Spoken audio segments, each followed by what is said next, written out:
She wasn't just a singer.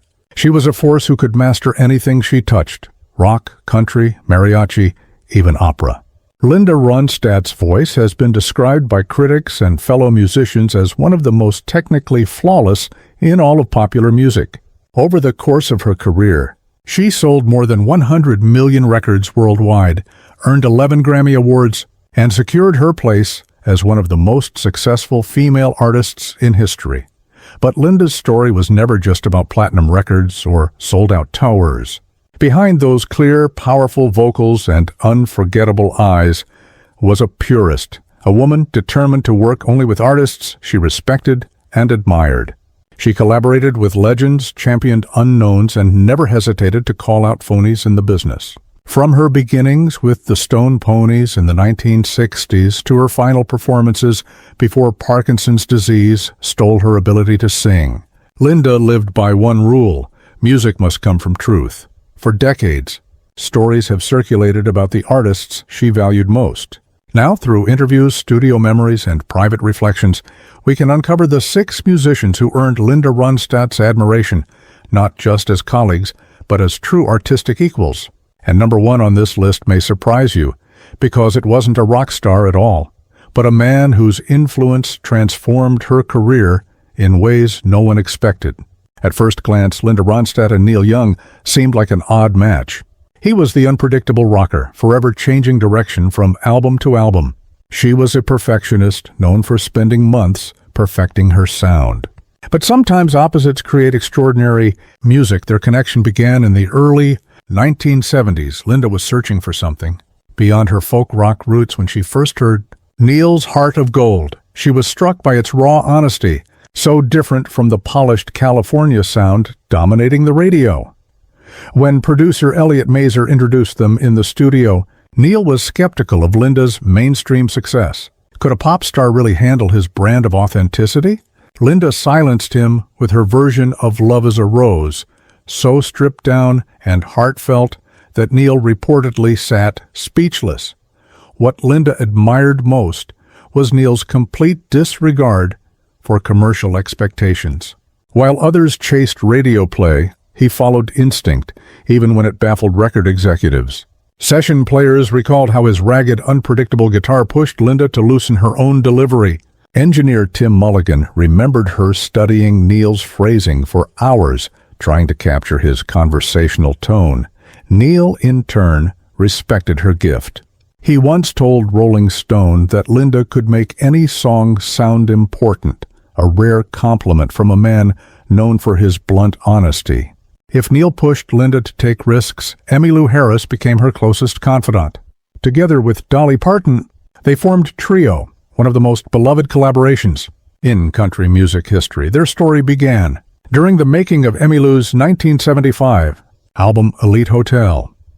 Linda had been brought in just to sing backup, but their voices blended so beautifully that producer Brian Ahern kept asking for more harmonies. By the end of the session, it was clear these weren't backup vocals, this was a partnership. Linda admired Emmylou's deep scholarship. She didn't just sing traditional songs. She studied their origins, who wrote them, what they meant in their time. That knowledge added weight to every note. In the studio, the 3 women would spend entire afternoons perfecting one harmony line. George Massenberg, their engineer, said Linda often acted as musical director, isolating each part until they achieved what she called harmonic perfection. Off-stage, the friendship was just as meaningful. Linda and Emmylou spent countless nights swapping stories about vocal technique, dissecting everyone from Patsy Cline to Joni Mitchell. Linda later said Emmylou taught her the difference between being flawless and being emotionally true, a lesson that softened her voice in later years and made it more conversational. Few relationships in Linda's life were as passionate or as complicated as her romance with Jackson Browne. They met in 1971 at the Troubadour in Los Angeles, where Linda was immediately drawn to his poetic lyrics. Their romance blossomed during the making of her 1974 masterpiece, Heart Like a Wheel. Producer Peter Asher noticed the chemistry instantly. When Linda sang Jackson's I Thought I Was a Child, It became one of her rawest, most vulnerable performances, but Jackson challenged her in ways that weren't always comfortable. He wanted her to use her music for political and social commentary, while Linda preferred to focus on the songs themselves. Their romance ended in 1976, but the respect never faded. Linda kept recording Jackson's songs, often creating versions that he himself called definitive. Years later, Linda admitted that Jackson taught her one of her greatest lessons. A perfect song isn't about flawless notes. It's about capturing perfect emotion. In the late 1980s, Linda crossed paths with Aaron Neville, and it shook her to her core. Aaron's falsetto had already made him a legend in R&B, but mainstream audiences barely knew him. Linda discovered him through his work with the Neville brothers, and was instantly captivated. When they finally met in a New Orleans studio, Aaron wasn't sure a pop star could keep up with him. But once Linda opened her mouth, his skepticism vanished. Producer Daniel Lanois described the moment. Aaron's polite nods turned to genuine amazement as Linda matched his every note. Their duets became showcases of pure artistry, not battles for attention, but conversations in song. Aaron spoke of singing as a form of prayer. That perspective humbled Linda, teaching her that music wasn't just about perfection, it was about purpose. Critics noted how her voice took on a new soulful warmth after working with Aaron. She once said he showed her the difference between singing beautifully and singing with meaning. When people think of Linda Ronstadt, Dolly Parton might not be the first name that comes to mind. But their collaboration in the trio albums revealed a profound kinship. At first, Linda had doubts. Could Dolly, with her rhinestones and pop hits, really bring authenticity to traditional mountain music? At the same time, Dolly wondered if Linda's perfectionism would leave no room for spontaneity. All fears vanished the moment they began recording. Linda quickly saw Dolly's genius, the ability to spin melodies and lyrics out of thin air, rooted in Appalachian tradition. Studio players noticed how Dolly loosened Linda's usual rigid process, bringing more joy and spontaneity into the room. The trio records became critical and commercial successes, winning Grammys and proving that traditional music still had a place in modern times. More importantly, Dolly taught Linda that commercial success and artistic purity can live side by side. That lesson gave Linda the confidence to later embrace mariachi and opera without fear of losing her credibility. And now, the most surprising name on the list, Nelson Riddle. By the early 1980s, Nelson was already a legend, the arranger for Frank Sinatra, Ella Fitzgerald, and Nat King Cole.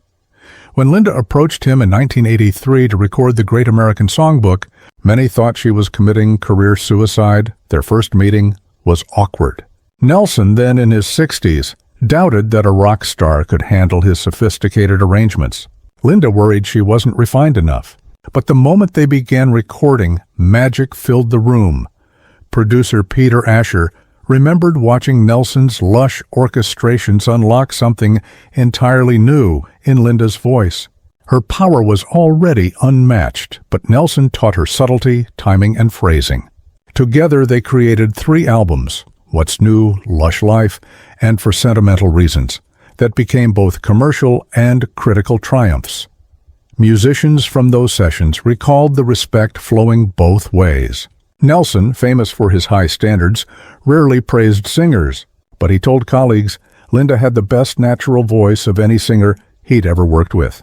That collaboration didn't just reshape Linda's career, it redefined what was possible for a rock singer.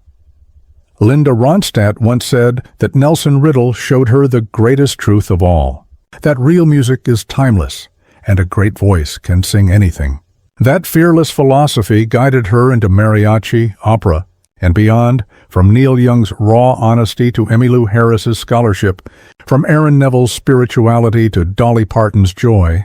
Linda's greatest gift may have been her ability to learn from others, even as she inspired them in return. In the end, Linda Ronstadt was more than a singer with 100 million albums sold. She was a student of music, forever chasing truth in sound, and giving us a voice that, even in silence, still resonates.